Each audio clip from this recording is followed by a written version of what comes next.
Hello, everyone. It's been a while. Oh, wait, wrong room. One sec. All right, hello, everyone. Today is Halloween. Happy Halloween, everyone. Um, so sorry that I have not done videos for the last 2 weeks. Been kind of busy, and also today was supposed to be a debut, but I couldn't get it ready and everything, so yeah, that'll be delayed later on. So, yeah, we're going to be reading some horror stories. Hello, everyone. Happy Halloween. Yes, I know I did say that twice. Gall, no water. Shocker there. I don't do that almost every time. So, yeah. Hope you guys love the stream. And let's get into the horror stories.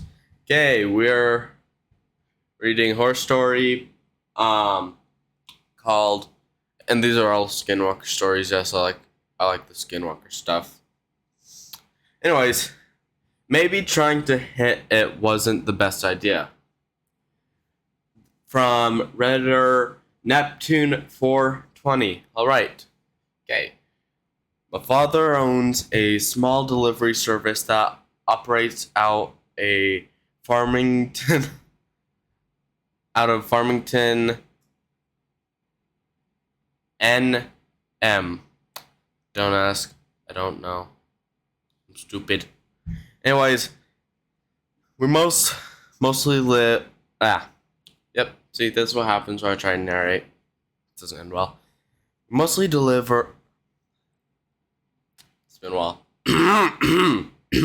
All right. We mostly deliver small packages out of the middle of nowhere that are too much of a hassle for the larger delivery companies to bother with. My dad is the only employee, and we have a few pickup trucks and a trailer.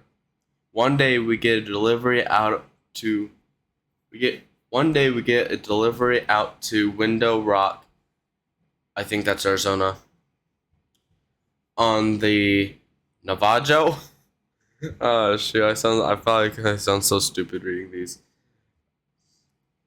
Reservation. About 2 hours ago from Farmington, my dad gets the call for the job while he is chilling in with his Navajo friend. I have a feeling I'm not pronouncing this correct at all, but we're going to go with it. You can tell me how to say it correctly. I don't know. Anyways, Travis and his girlfriend. Travis mentions how he's got a family in Window Rock that he hasn't seen in ages and suggests they go with him. It was about 6 or 7 at a time, and it was the summertime, so Dad decides we'll go down together. We can do his delivery real quick, then while Travis sees his family, we can go check out the Window Rock. Big rock face with a large hole in it that goes to the other side. Pretty cool. Okay. We had to convoy in separate trucks since my dad was loaded down with freight. I almost said fright. It's Halloween. It's October 31st. Fright.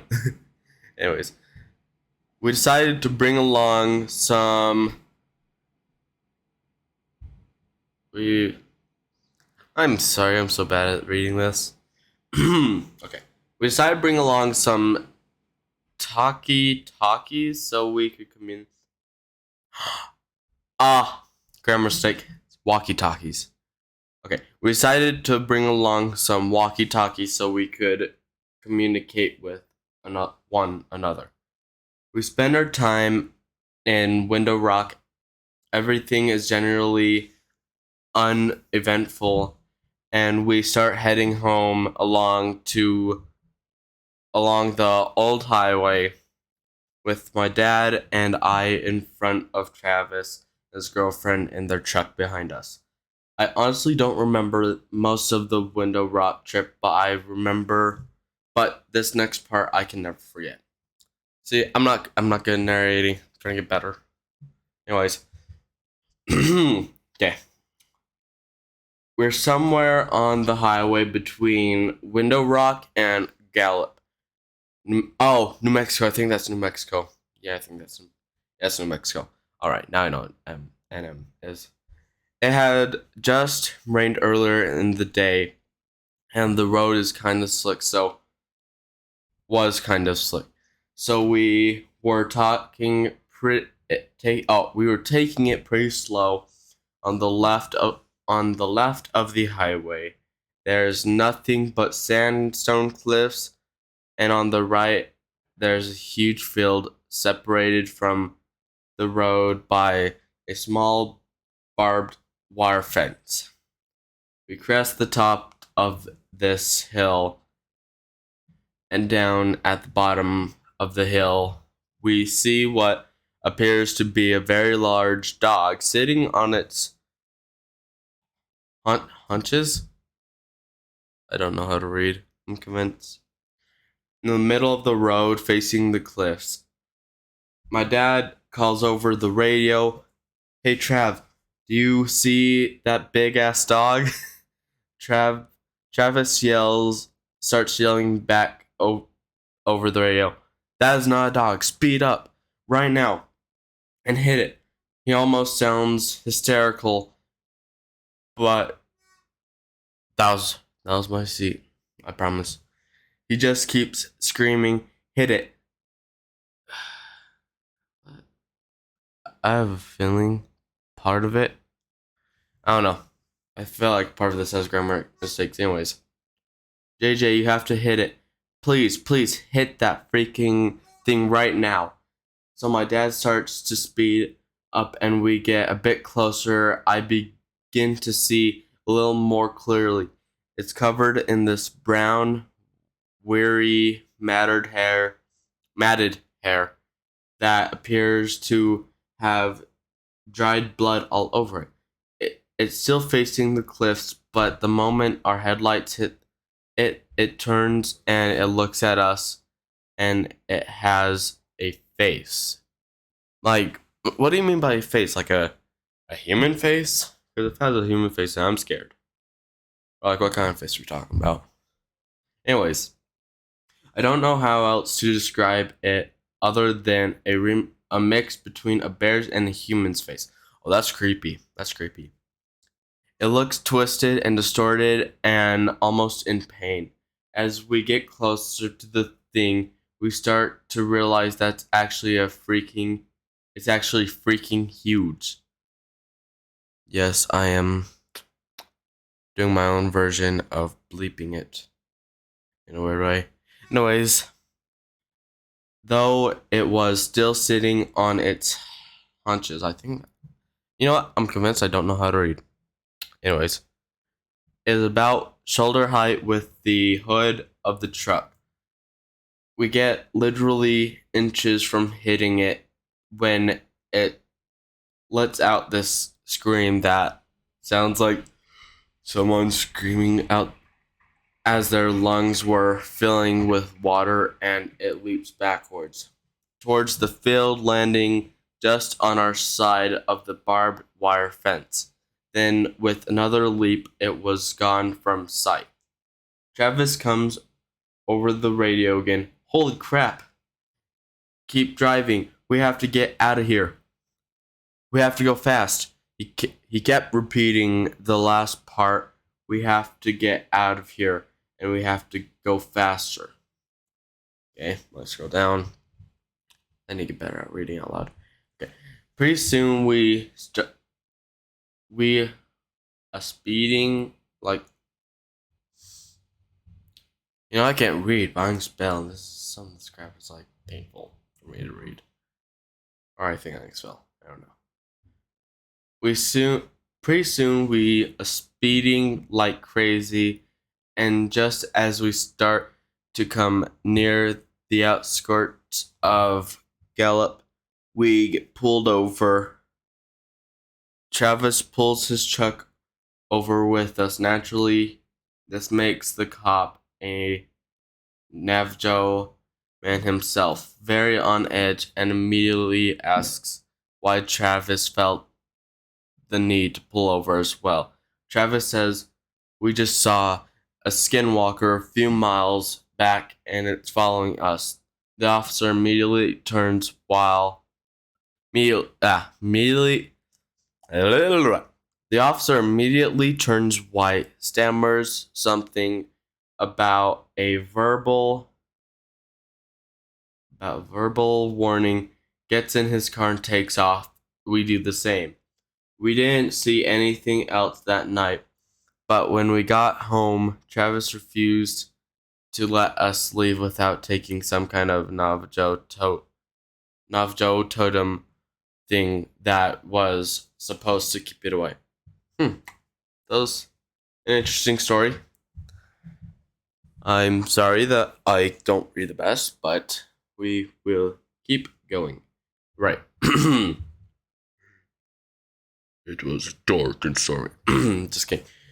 I was a kid when this happened. My uncle and I were finishing up chopping / gathering firewood for my grandmother because it was getting dark.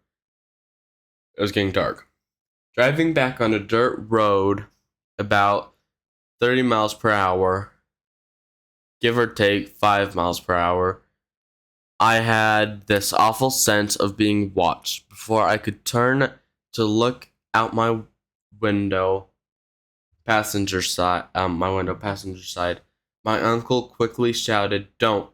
I completely froze, and my heart felt like it was beating out of my chest. Then completely stopped when I heard a tap tap on my window. My uncle sped up and was loudly praying in my native language. I didn't know what was going on and thought it was over till our truck suddenly tipped over from the sun over okay. That was over till our truck suddenly dipped from the bed. My uncle then started saying, "Look at me and don't turn away," over and over. Then I heard it again, tap, tap, on, but from the window behind me. It was getting harder for me to breathe and I wanted to cry. A minute or two passed and the truck dipped again. My uncle looked around and sighed. It was quiet besides the truck and the road. He looked at me and said, "We will ask your father to do a prayer in the morning, so the evil will forget our faces." Navajo to English equivalent. Okay. I remember curling up on the seat and just staring at the radio, watching the time, listening to my uncle sing an old prayer till we got to my grandmother's house. I called my uncle because I had a nightmare about that night. We talked about it for a bit. He said, "I didn't see faces, just eyes, like brake lights you see on the road. It was watching you." Navajo to English equivalent, okay.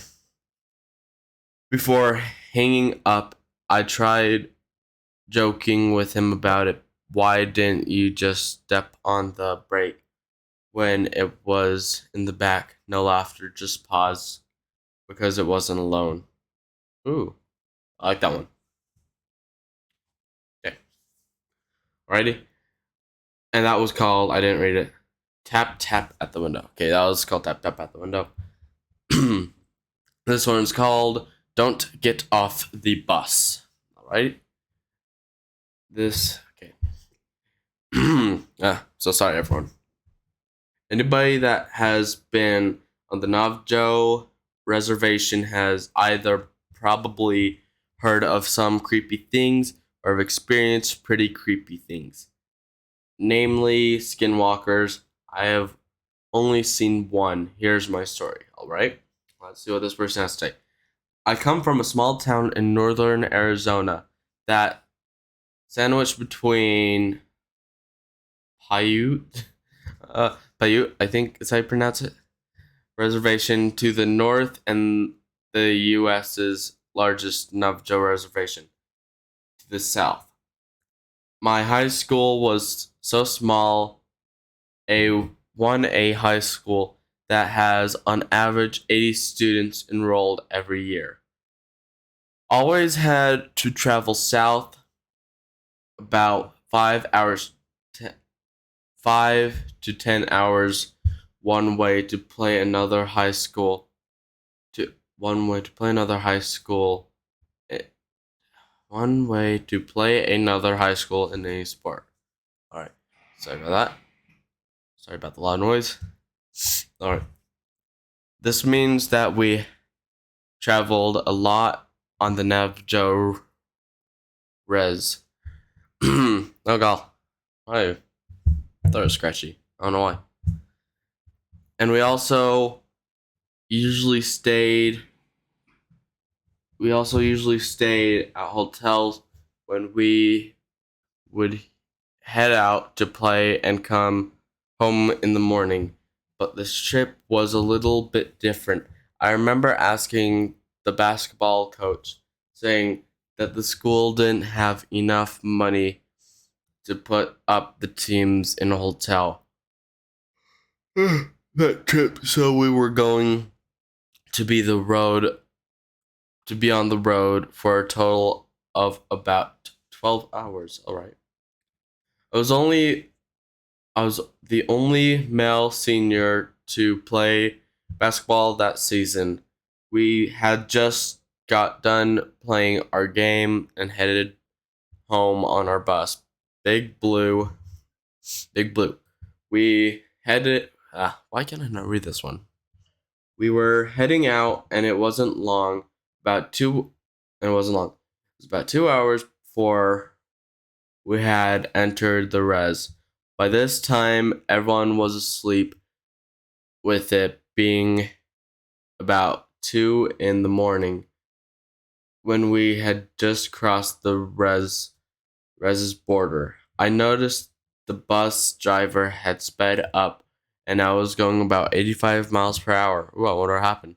I thought this was a little weird because he never exceeded the speed limit, at least not in my high school career. For some reason, I couldn't fall asleep the rest of my teammates, and just sat in the back of the bus staring across the desolate desert landscape that was lit up by the full moon. As I looked out, I could see a figure running towards us. The bus at an angle of pursuit and keeping up with the bus at 85 miles per hour. As the figure got closer, I saw that human. It was a humanoid form. As a matter of fact, it looked like a human, that only that the face was painted half black, half white, with ran up to the edge of the road and just kept up pace with the bus, hurtling sagebrush and rocks while staring at me. After I made eye contact with the thing, I could not look away. As it, it was as if someone was holding my head and eyes in place. Skin, the skinwalker just smiled at me and at me this inhuman smile that went ear to ear, showing crooked, yellow, pointed teeth.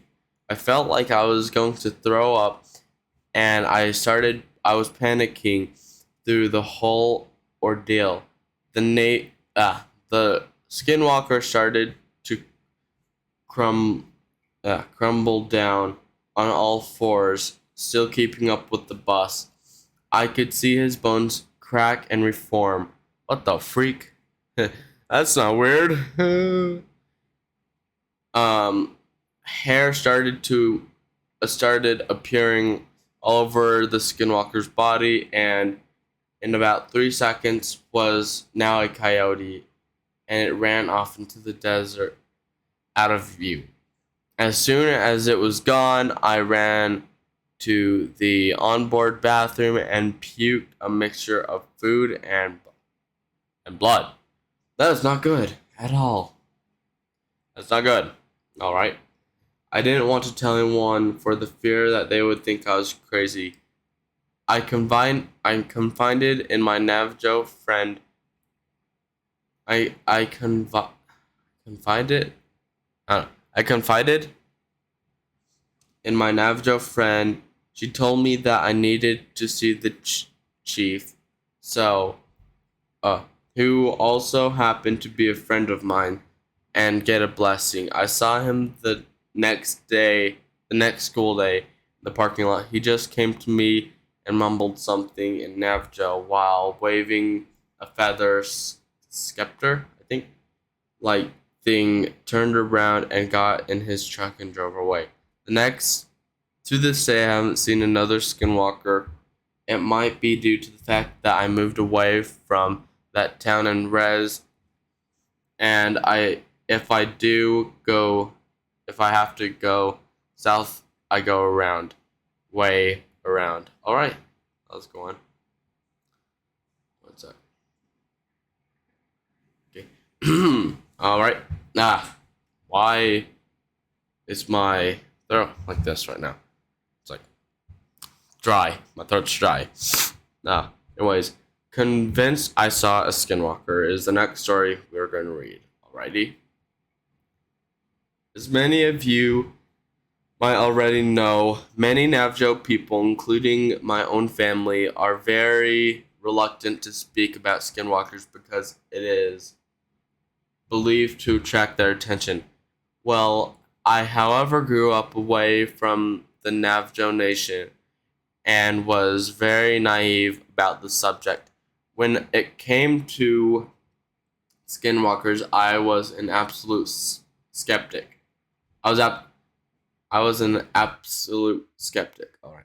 My mom used to tell a story of how back in the 80s, when she lived with her siblings and my grandparents still in Shiprock, but the southern outskirts, about she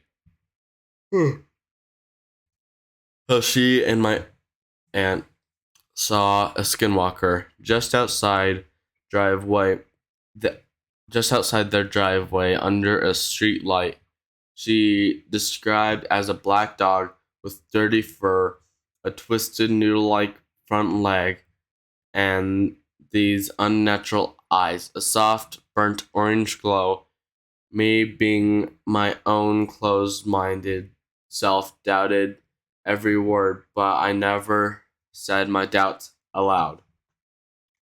But these doubts totally changed last year when I went to my grandparents' house last October. Me and my family had just finished scourging the carnival had just finished scourging the carnival at the Navjo Nation fair, but it called night and called it a night. But the house was close enough where we could walk home in just 10 minutes. So we did. When we got there, it was about 9 at night, and we stayed up about catching about until 2 until 2 catching up about family affairs and local news. It was during that time that I just decidedly opened my mouth and blurt out question.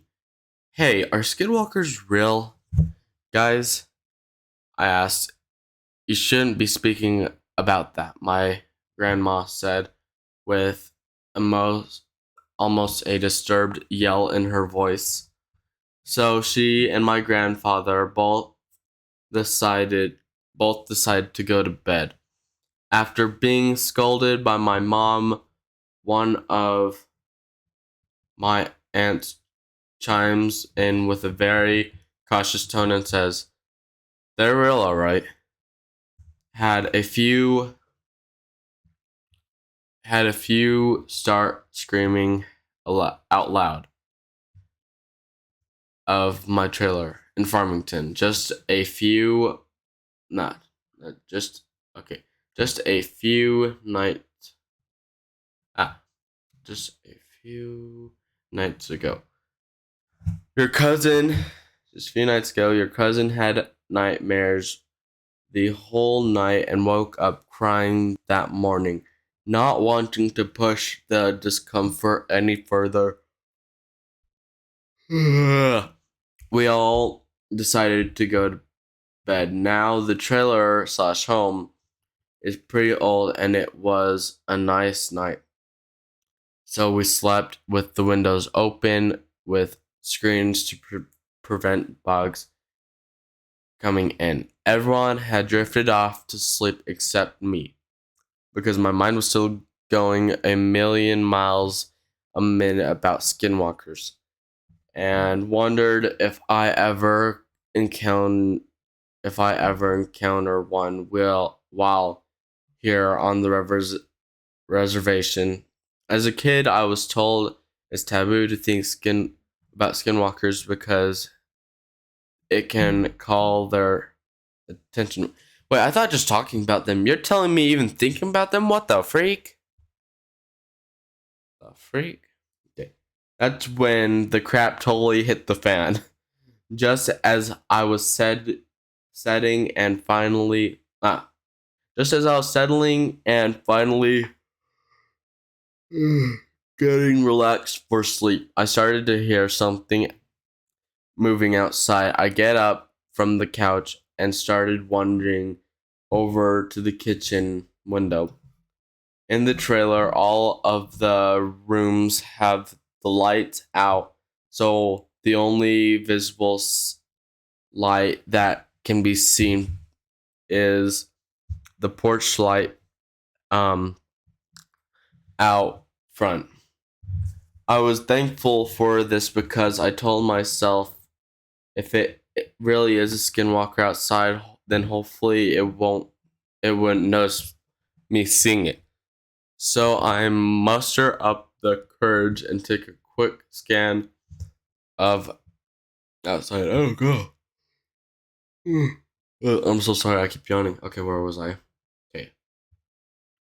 From the porch light, all I can see is the dusty ground and the vehicles that my family drove along with some old metal trash cans that stood beside the road. Looking for about a good 5 seconds, I wasn't able to see anything. I was getting ready to turn around and walk back to bed, thinking it was just a stray cat or something. I only okay, only have taken 2 steps. I hear something out. I heard what sounded like a distorted scream coming from outside, definitely close by. Fear rising. I look outside again, and there I see it. A coyote like figure was staring at my direction from behind the cars, just outside of the reach of the porch light. Only it looked awfully wrong and gave off an evil vibe just from seeing it. It was gray with very disheveled hair and a horrific orange red soft glow came from its eyes. Noped the hell I noped the hell out of there and ran back to the bedroom. I think that's how I say it. Oh yeah, I noped the hell out of there. Back to back to the bedroom. It was at this moment I had begun to also notice an awful stench in the air that smelled like rotten meat. I started to trying to wake up my mom, who was like, "Oh my gosh, it's almost 3 a.m. What do you want?" I immediately began in a shaken voice, "There's something scary outside." Then she said, now annoyed because I woke her up, "Ugh, it's probably just a stray animal or something. It's the red. It's the res. Animals wander all the time at night." She obviously wasn't getting the drift of what I was saying, so I screamed, "There's some Blair Witch Project crap going on outside, Ma." Okay, that's funny. That's funny. Sounds like something I would have said. That got her attention. What the hell are you talking about?" She said. Then we heard it. The thing outside started making more of its dreadful like screams and started what sounded like thrashing outside on the ground. Hear that? It's what that's what I'm talking about. So both her and I got back up, looked outside the window. The coyote thing was making its way, and this odd muffled moaning sound. My mom went and got my dad up, and they both started shouting in Avjo all sorts of words, telling the thing to go away and saying it's not welcome here. Well, all this commotion was enough to get the rest of the trailer up. As they came out into the hallway, the only thing my mom did was turn to them and said, "Skinwalker," while proceeding to point to the door. Noises still happening. Apparently, they already knew what to do, as my grandfather got out a handgun from a drawer and a bag of ashes. He coated a few bullets and loaded it into the gun and went straight to the door, yelling more Navajo that was too fast for me to comprehend. He swung open the door and fired twice. Nothing. The thing managed to escape before my grandfather could put a bullet in it. "That's the fastest one I've ever seen," said my grandpa. Next thing you know, my aunts and my parents are freaking out about what just happened, saying stuff like, "What if it comes back tomorrow and it saw us? Does that mean we're targets now?" Afterwards, my grandparents calmed everyone down, myself included, saying, "We'll be fine," and we just we all just went to bed around 3ish. Morning comes and my grandparents call one of their neighbors and explain to them what happened. Apparently one of them is uh medi- medicine man. I hope I'm pronouncing that correctly. He used to partake in Yay Be Chase. I really hope I'm pronouncing that correctly. Of Joe ceremonies used for healing and curing sickness. Okay. And came over to bless each family member and then grounds outside. All right, that's kind of cool. That was a good story. I like that one. Okay, stay away from the ruins of the in question. Oh god, I am so sleepy today. I can't read anything. This is awful. Anyways, all right. This all happened about 5 years ago. 5 years ago, one night, a few of my friends decided after a night of hanging out that we'd go on an adventure.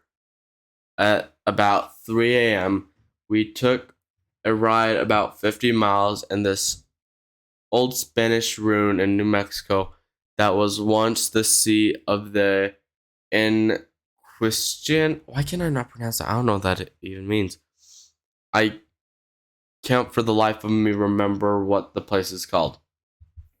Okay, let me scroll down.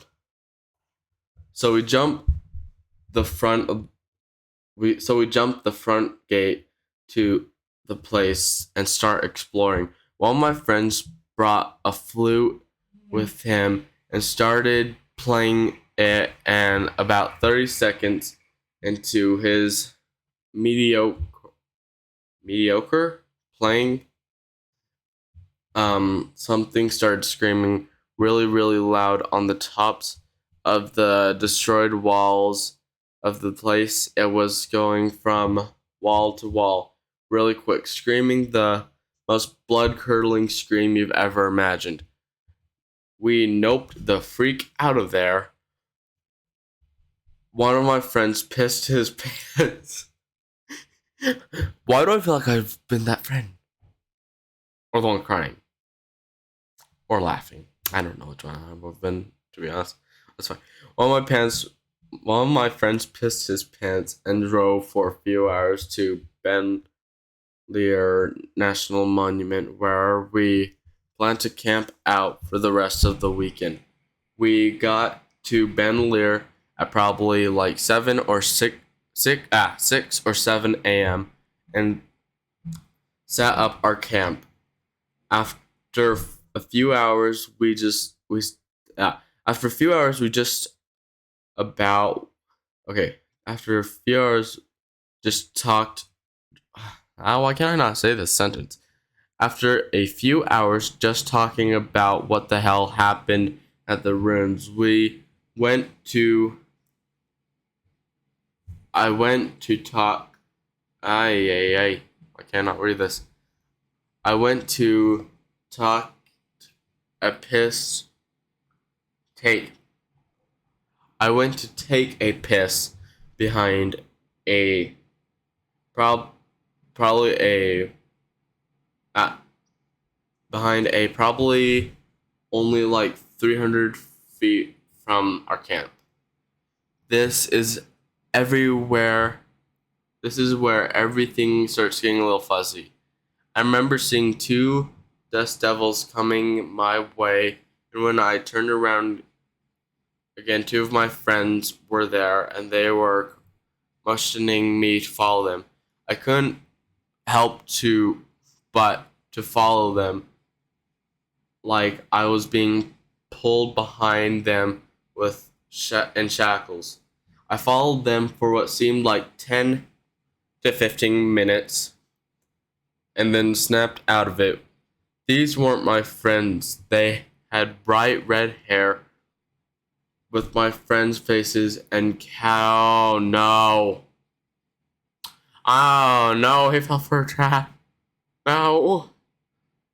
And cat eyes. Both of my friends were brunette. I stopped walking and they looked at me with probably the most terrifying gaze I've ever seen. Monsters in movies are nothing compared to this. I turned around and ran as fast as I could the way I came from. I thought it was kind of weird that his friends were just automatically there. After I after like 15 minutes after like 5 minutes of a full sprint, I got back to the rock that I pissed at and found our camp. Everyone was there, still sitting around talking, and didn't even notice that I was gone. I told them what happened with the lookalike skinwalkers. We packed everything and left probably within like 10 minutes and got the hell back to Albu I'm sorry. Is that Albuquerque? Is that how you, I think that's Albuquerque. I'll put the link in the description this time. Alright. Say their name and it will kill them. Alright, let's see this. Alright, sounds good with the title, so that's a good sign. Okay. We live in a rural community on the Navajo reservation. My aunt and her two brothers were home alone while my grandparents had left for the evening to attend a chapter house meeting. They were in the house and Like many people from the reservation, they didn't have electricity.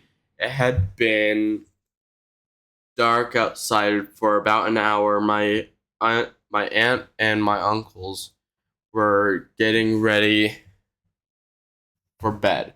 Outside, they heard noises as if someone moving things outside. My oldest uncle went to look out the front window and saw a figure by the truck. This was immensely out of the ordinary because the closest neighbor was miles away. Whatever it was opened the truck door and began to dig through the personal items that my family had left in the vehicle. My aunt and my uncles were frightened by the sight and knew that they should take action. They took her out the rifle and all steadied themselves to hold it up. They flung open the door and aimed the gun at the dark figure. The figure turned and started walking towards them, and totally unfazed by the weapon. My uncle pulled the trigger, nothing happened. The figure drew closer. My aunt began to smell something like a rotting corpse. It was so strong that it made her gag. My uncle continued to pull the trigger with no luck, and the figure came closer and closer the off the distance. Don't know what that means. Anyways, headlights off. Okay, off. I'm gonna say that means off in the distance. Off in the distance, headlights were coming up the road. Grandparents were returning. My grandparents were returning. The figure looked towards the lights and started to move away and tucked itself behind a tree near the house. My oldest uncle ran towards the truck with the gun. My grandfather got out of the car, and my uncle pointed to the tree. The thing was poking its head out to observe what they were doing. My grandfather ran into the house and over to the stove and grabbed a handful of ashes and over rubbed over the gun and placed an a ash covered bullet into the chamber. Oh, thank goodness. Thank goodness grandfather just came back to save their butts. He walked out onto the porch and fired towards the tree. Whatever that thing was, didn't expect the gun to go off. The gunshot echoed and the dark figure began running. My grandma chased my aunt inside, and my uncles and my grandfather went after it. They weren't there weren't many roads or paths, so my grandfather and uncles chased after the figure. The truck was bouncing, the headlights were not fixed on one particular spot. My uncle swears that whenever the headlights would hit the figure, he saw a woman. Not only that, whoever it was running on all fours, whoever it was running on all fours like a bear. My grandfather eventually stopped the truck as they neared the ditch that drops about 20 feet. He got out and began to yell in Navajo. My uncle says that he was yelling about a local woman. He yelled that he wasn't scared and he knew it was her and to leave his family alone. A few days passed and there was news that the woman that my grandfather was yelling about had passed. I've always been told that if you know who the skinwalker is, say their name and it will kill them. Dang. That's like some freaking 200 IQ move, like, kind of crap. That's funny. Yeah, we'll keep on doing stories. Oh, God. Okay. All right. A mysterious legend encounters Mormon missionaries. Ooh, okay, now I'm curious about this. Let's see. Let's see what this is. Oh, this is a short story. While trading stories around a campfire, my friend recalled an encounter he had while serving an LDS mission. My friend's mission rel- region had a reservation with its boundaries. However, it was a rel- it was relatively far from wherever he was serving. On one occasion, him and his mission companion were asked to travel further than usual to meet with some investigations. This took them near the reservation. On their way home, their car ran out of gas, and it wasn't until late at night that they were able to continue the journey home. My friend, who was driving while his companion slept in the passenger seat, chose a different route that took him through some back roads in an attempt to get home sooner. He told us he was driving about the speed limit when he noticed movement in the woods lining the road. Because coyotes were common in the area, he took little notice at first. Then he looked out the window and slammed on the brakes. Suddenly, the sudden stopped jolted his companion. The sun stopped jolted his companion, who immediately wanted to know what was wrong. My friend was shaken, and he went and said he would tell him once they got home. He asked him to say a prayer. By the time they made it home, his companion was dying to know what had happened. My friend told him, "It looked I looked down at the road next to the car and saw six men running on all fours, keeping up with the car I was driving. I was driving 40 miles per hour." Cool. Nice. That was a short story, though. Okay. An attack on a party van. Ooh. Let's see how this is. Dang it. It's short again. They're getting shorter. Ain't it right? Except with my reading speed, it will probably be longer. Okay. Whenever my mom would take us on a road trip to her hometown on the Navajo reservation, I'd occasionally ask her to tell me a skinwalker story along the way. I remember every story she's told me when we were driving through miles of nothing at night. Luckily, nothing ever happened to us during those drives. Anyways, this is one of those stories, and it came from my aunt. So, my aunt and some of her friends used to party a lot back in the day. They'd hop in a beaten down van, drive out to the boondocks, and just drink and have fun. Of course, this all took place on the Navajo reservation after sunset. On this particular night, that's what they were doing. Everyone was going, everything was going good and whatnot, when all of a sudden they hear what sounds like rocks being thrown at their van. Everyone gets quiet as they wonder what the hell is going on.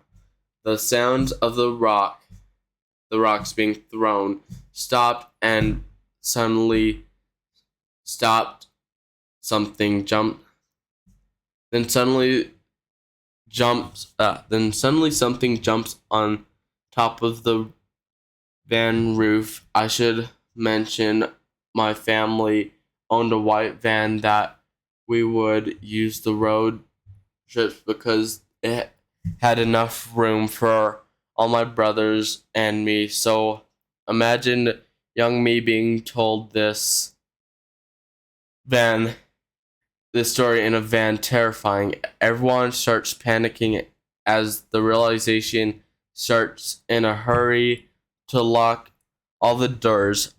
My aunt jumps in the driver's seat and tries to start the engine. Of course, the beaten down van then refused to start. Whatever is on the roof is still up there making banging noises at this point, like it's jumping up and down. My aunt is freaking out when she then sees a hand with the long nails reach over the roof and start scratching the windshield.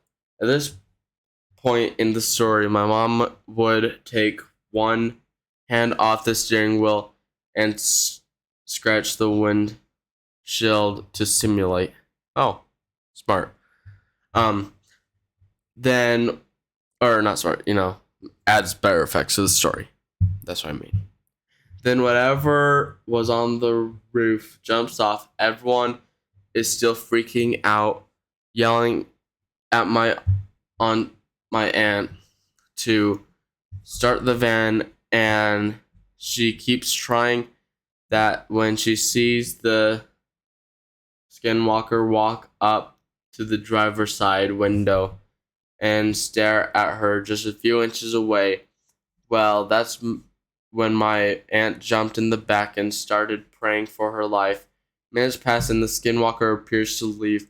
My aunt hops back in the driver's seat and gets the van to start, and off they go. Okay, that was intense. Ow. I keep on scratching my knee. I think got a sliver. Sucks. Anyways. Okay. It nearly got him and his brother. Alright?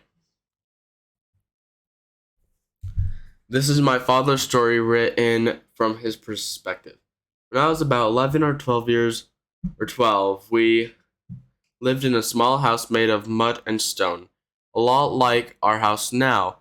It was two of my brothers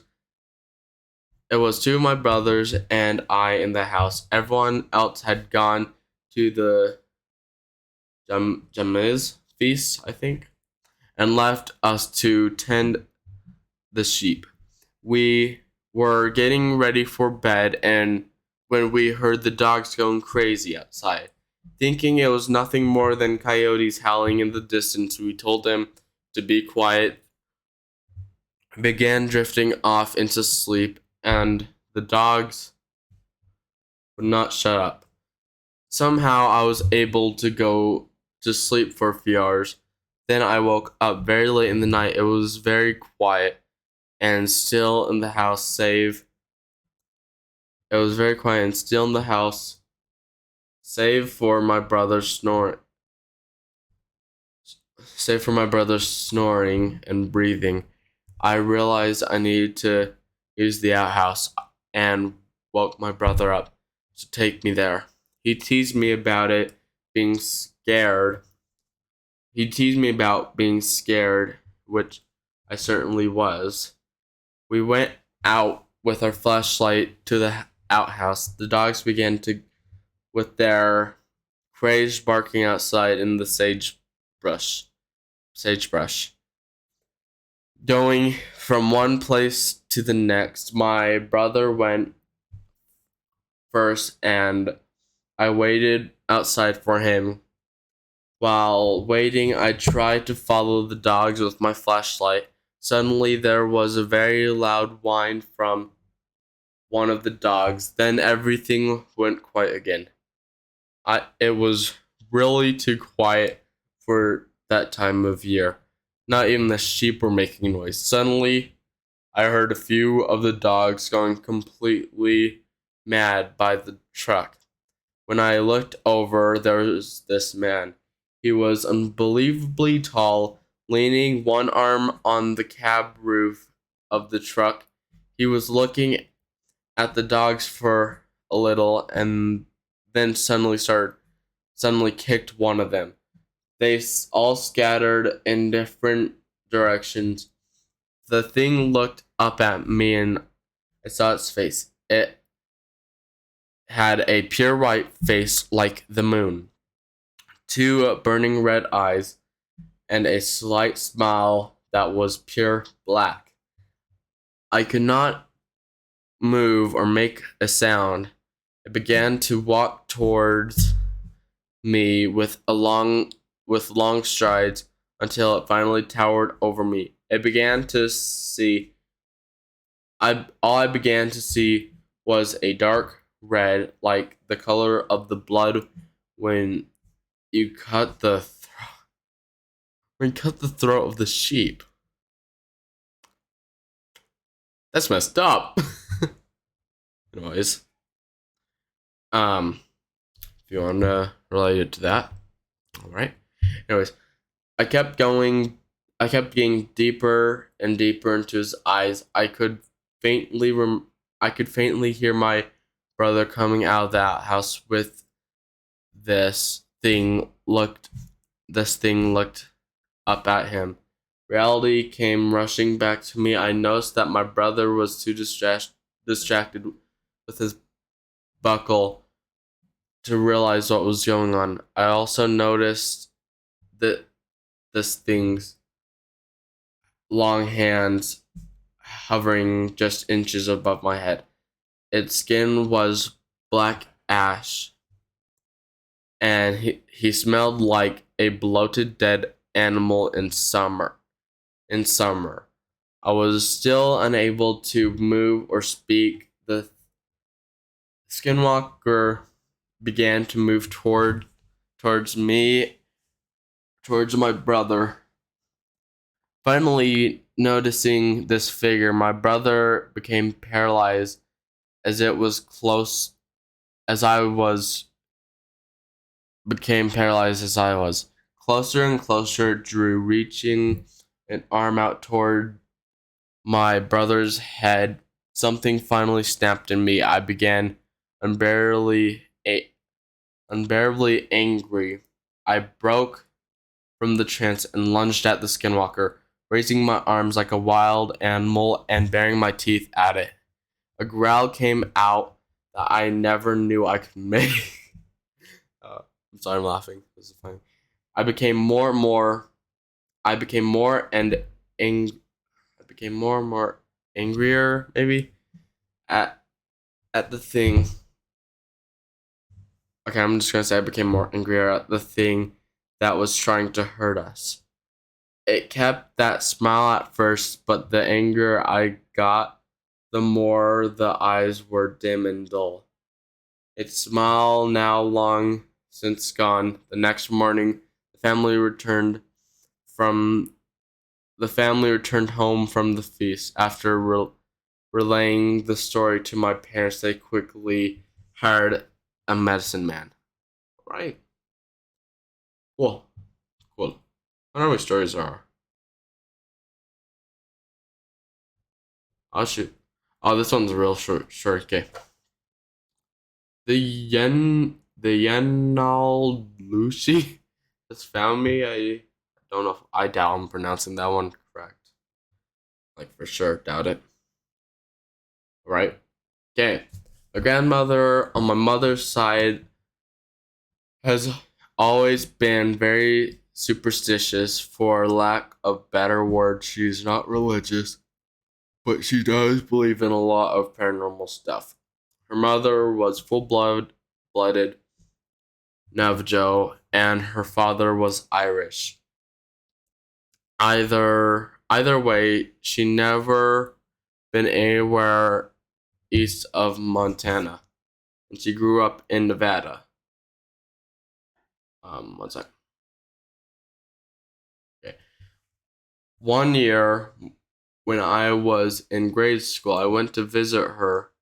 Most of the year was pretty uneventful.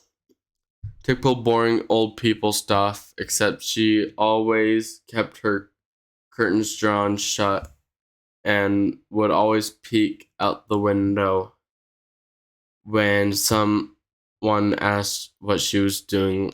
she would simply reply, Yenal I don't pronounce that correctly again, is watching me. This went on for nearly the entire visit until a few days before we were due to leave. My grandma and my then baby brother, he's 19 now, he were in the front yard that evening planting flowers when all of a sudden my grandmother starts shouting, insert little brother's insert little brother's name here. Get away from, okay, we're just gonna say Timothy. Timothy, get away from that creature. It's not safe. Of course, being in Nevada, we all assumed that my brother had found a scorpion or a rattlesnake. So all ran outside. We all ran outside to see my grandmother clutching my little brother and shaking in terror against the side of the house. Standing in the yard was a large black Great Great Dane sized dog. It was staring at my grandmother with an intensity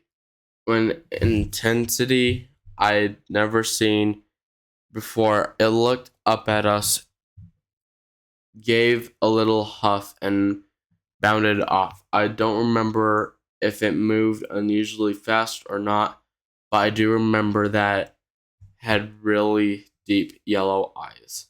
My mother asked my grandmother what happened to keep.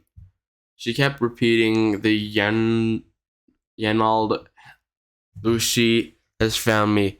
She moved a couple weeks after that. Ah, shoot. Freaking hurt my foot. Gosh dang it. Okay. A coyote. Ah, shoot. I hurt my foot bad. Ooh. That. Oh, that's painful. I think I just gave myself like 4 slivers or something. I'm gonna have to deal with that after stream. Oh, go. Everyone. That's getting me in pain. Ah, maybe. It's gonna hurt. Why? Nah. Why? Yeah. Okay. A coyote walking on 2 legs. Okay. Coyote walking on 2 legs. 1 sec. Let me scroll down. Okay. I was told this story once. My dad isn't a bull crapper or liar, so I know the story is true. So this was the very early 80s, and my sister, who lived in Toronto, came down to visit our parents for a weekend. She was staying at my friend's house, who loaned her a car. She could come out after her visit. She left a little after 9 p.m. She got maybe 7 through 8 miles away when the car broke down. Thankfully, she broke down in front of a friend of the family's house. They let her in to call Dad, and Dad came to get her. The family said she could leave the car in the driveway for the night, and my sister decided to just stay at my parents for the night. It was now a little after 10 p.m. and the pitch black late November. While my sister and dad are driving back to the house, they pass through a heavily wooded area. Out of nowhere, they hear this incredibly freaking loud, inhuman scream that was heard over the engine. Them talking and the radio Dad slammed on hit the brakes, and they started freaking out when suddenly a 6 foot tall coyote walking on two legs with a black and white striped tail appeared on the side of the road and proceeded to walk in front of the car. As soon as it passed, that same scream again. That same scream played again, only this time 10 times louder. Dad slammed on the accelerator and got the freak out of there.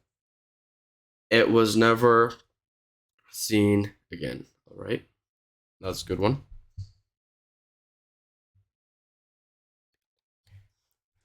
All right, so yep, I yeah, I think I'm done reading stories. My throat's kind of getting a little dry. Everything, so yeah. I hope everyone has a happy Halloween, and yeah, hope you guys liked my totally amazing narration, and yeah, hope you all love the stream, and I will see you guys next time. Maybe not in this. I might go back to being normal version. So yeah, good. Oh, let me get my music. I gotta get my music. Everyone. Hope you have a spooky day, have a good Halloween, and I will see you guys in the next stream. Goodbye.